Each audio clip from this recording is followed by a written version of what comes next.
দিল্লিতে নামার পর আমরা এখন ৮ নম্বর গেট থেকে বেরিয়েছি মেট্রো স্টেশনের থেকে। ওখান থেকেই একটা বাস টার্মিনাস আছে, সেখান থেকেই ৭ নম্বর ৮ নম্বর প্ল্যাটফর্ম থেকে আমাদের আগে থেকেই একটা বাস বুকিং করা ছিল।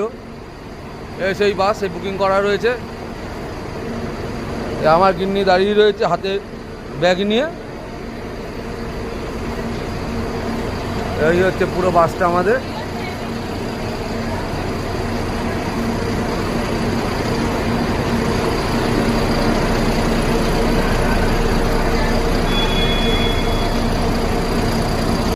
এটা হচ্ছে আমাদের বাস।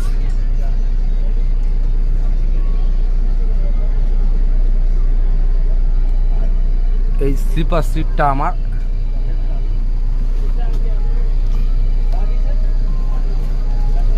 স্লিপার সিটটা আমার। ধরো, হ্যালো, ধরো।